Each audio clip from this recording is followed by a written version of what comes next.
আপনারা দেখছেন সিএম বাংলা, নিরন্তর বাংলার মুখ। আজ শ্রাবণ মাসের শেষ সোমবার আমরা পৌঁছে গেছিলাম নবদ্বীপের সবথেকে বড় শিব অর্থাৎ গৌরাঙ্গ বিহার, যে স্থানে ৮০ ফুট শিব রয়েছে। নবদ্বীপ শহরের মণিপুর ঘাট রোড এলাকার এক পাশ দিয়ে বয়ে যাওয়া ভাগীরথী নদীর তীরবর্তী এলাকা। এখানেই শ্রী শ্রী ১০৮ তিনকড়ি গোস্বামীর সমাধিস্থল বা গৌরাঙ্গ বিহার। এই তিনকড়ি গোস্বামী চ্যারিটেবল ট্রাস্টের উদ্যোগে রাজ্যের মধ্যে এই প্রথম সর্ববৃহৎ মাটি থেকে আনুমানিক ৮০ ফুট উচ্চতার শিবমূর্তি। আপনারা কোথা থেকে এসেছেন? করিমগঞ্জে বাড়ি আমাদের, আচ্ছা, ওইখান থেকে এসছে। আর বাপের বাড়ি নবদ্বীপ। শিবের মাথায়, বাবার মাথায় জল ঢালতে। আজকে কোথায় এসেছেন?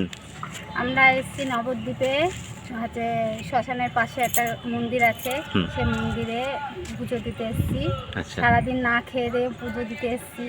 সারা হচ্ছে এর পাশে একটা মন্দির আছে, সেখানেও গিয়েছি। নবদ্বীপের ওইদিকে একটা মন্দির আছে, সেখানেও গিয়েছি।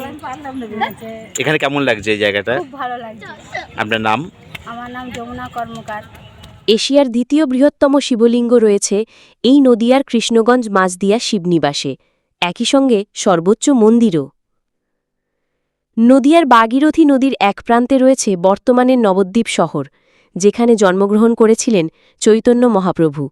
আর নদীর অপর প্রান্তে নবদ্বীপ ব্লকের মিয়াপুর ওই এলাকায় রয়েছে ইসকনের প্রধান কার্যালয় মায়াপুর মন্দির। ইসকনের উদ্যোগে সেখানে তৈরি হচ্ছে বিশ্বের বৃহত্তম মন্দির।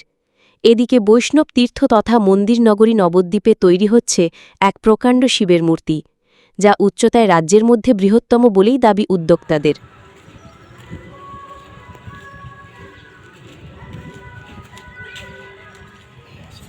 কোথা থেকে এসেছেন? জামালপুর।